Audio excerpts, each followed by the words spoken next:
जय श्री राम दोस्तों, आप सभी का फिर से स्वागत है एक और नई कथा के साथ। और मैं भगवान से प्रार्थना करता हूं कि आप और आपका परिवार हमेशा स्वस्थ रहे, मस्त रहे। तो दोस्तों, कथा को शुरू करने से पहले आपने मेरे चैनल को अभी तक सब्सक्राइब नहीं किया हो तो इसे सब्सक्राइब कर लें, लाइक करें, कमेंट्स में जय श्री राम लिखें। तो दोस्तों, आज की कथा है जब सीता माता ने लिया चंडी रूप और किया कुंभकर्ण के पुत्र का वध।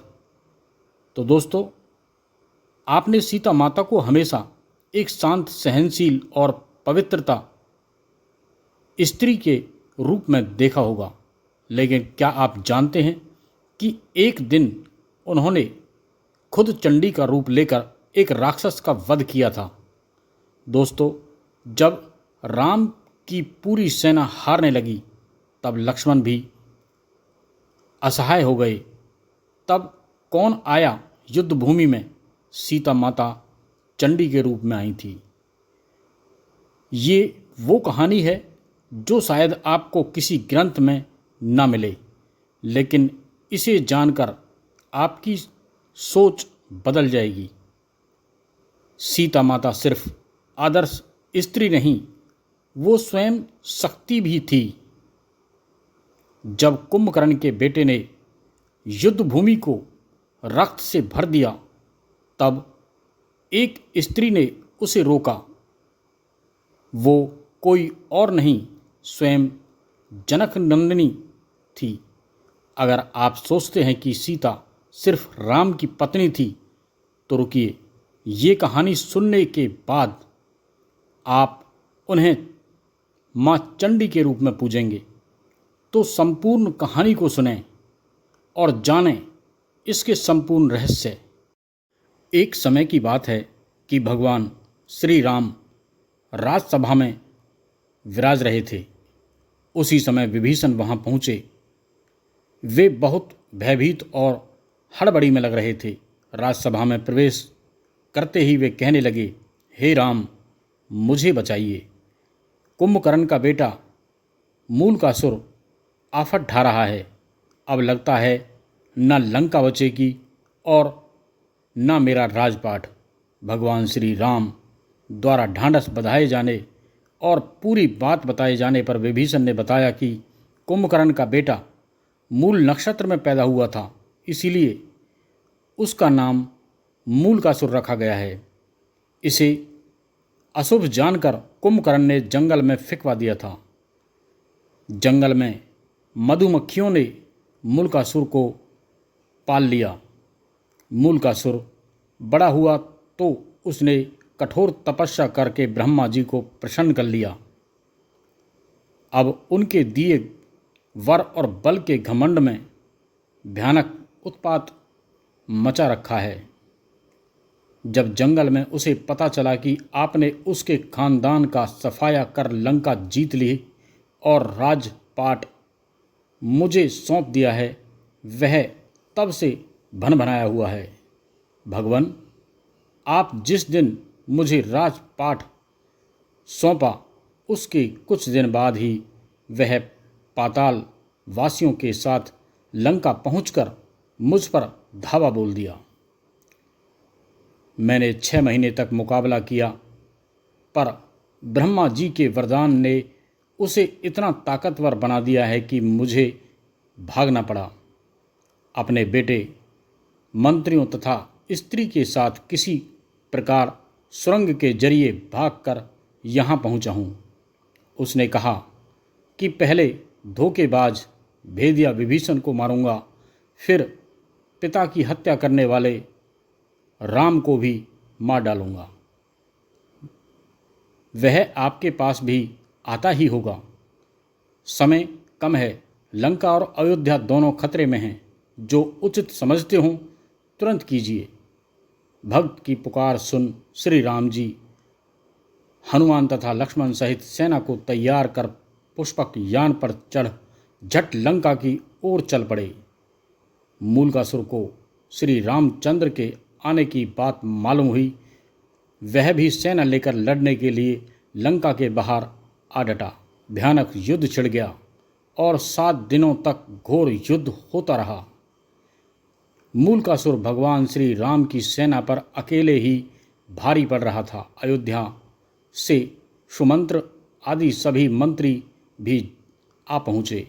हनुमान जी भी संजीवनी लाकर वानरों, भालुओं तथा मानुषी सेना को जीवित करते जा रहे थे। सब कुछ होते हुए भी युद्ध का नतीजा उनके पक्ष में जाता नहीं दिख रहा था, अतः भगवान चिंता में थे। विभीषण ने बताया कि रोजाना मूलकासुर तंत्र साधना करने गुप्त गुफा में जाता है। उसी समय ब्रह्मा जी वहां आए और भगवान से कहने लगे, हे रघुनंदन, इसे तो मैंने स्त्री के हाथों मरने का वरदान दिया है, आपका प्रयास बेकार ही जाएगा। तो दोस्तों, आप रुके रहें। संपूर्ण कहानी को सुनकर आपको संपूर्ण ज्ञान की आज प्राप्ति होने वाली है। श्री राम, इससे संबंधित एक बात और है, उसे भी जान लेना फायदेमंद हो सकता है। जब इसके भाई बंधु लंका युद्ध में मारे जा चुके तो एक दिन इसने मुनियों के बीच दुखी होकर कहा, चंडी सीता के कारण मेरा समूचा कुल नष्ट हुआ है। इस पर एक मुनि ने नाराज होकर उसे शाप दे दिया, दुष्ट, तूने जिसे चंडी कहा है वह सीता तेरी जान लेगी। मुनि का इतना कहना था कि वह उन्हें खा गया। ये देखकर बाकी मुनि उसके डर से चुपचाप खिसक गए। तो हे राम, आप कोई दूसरा उपाय नहीं है, अब तो केवल सीता ही इसका वध कर सकती है। आप उन्हें यहाँ बुलाकर इसका वध करवाइए। इतना कहकर ब्रह्मा जी चले गए। भगवान श्री राम ने हनुमान जी और गरुड़ को तुरंत पुष्पक विमान से सीता जी को लाने भेजा। सीता देवी देवताओं की मन्नत मनाती, तुलसी, शिव प्रतिमा, पीपल आदि के फेरे लगाती, ब्राह्मणों से पाठ रुद्रीय का जप कराती, दुर्गा जी की पूजा कराती कि विजयी श्री राम शीघ्र लौटें। तभी गरुड़ और हनुमान जी उनके पास पहुँचे और राम जी का संदेश सुनाया। पति के संदेश को सुनकर सीता माता तुरंत चल दी। भगवान श्री राम ने उन्हें मूलकासुर के बारे में सारा कुछ बताया। फिर तो भगवती सीता का गुस्सा और भी ज़्यादा बढ़ गया। उनके शरीर से एक दूसरी तामसी शक्ति निकल पड़ी। उसका स्वर बड़ा भयानक था। यह छाया सीता चंडी के वेश में लंका की ओर बढ़ चली। इधर श्री राम ने वानर सेना को इशारा किया कि मूलकासुर जो तांत्रिक क्रियाएं कर रहा है उसको उसकी गुप्त गुफा में जाकर तहस नहस करे। वानर गुफा के भीतर पहुंचकर उत्पात मचाने लगे तो मूलकासुर दांत किटकिटाता हुआ सब छोड़ छाड़ कर वानर सेना के पीछे दौड़ा। हड़बड़ी में उसका मुकुट गिर पड़ा। फिर भी भागता हुआ वह युद्ध के मैदान में आ गया। युद्ध के दौरान मैदान में छाया सीता को देखकर मूलकासुर गरजा, तू कौन है? अभी भाग जा, मैं औरतों पर मर्दानगी नहीं दिखाता। छाया सीता ने भी भीषण आवाज करते हुए कहा, मैं तुम्हारी मौत चंडी हूँ। तूने मेरा पक्ष लेने वाले मुनियों और ब्राह्मणों को खा डाला, इसीलिए मैं अब तुम्हें मारकर उसका बदला चुकाऊंगी। इतना कहकर छाया सीता ने मूलकासुर पर 5 बाण चलाए। मूलकासुर ने भी जवाब में बाण चलाए। कुछ देर तक घोर युद्ध हुआ, पर अंत में चंडी कास्त्र चला कर छाया सीता ने मूलकासुर का शीश उड़ा दिया। वह लंका के दरवाजे पर जा गिरा। राक्षस हाहाकार करते हुए इधर उधर भाग खड़े हुए।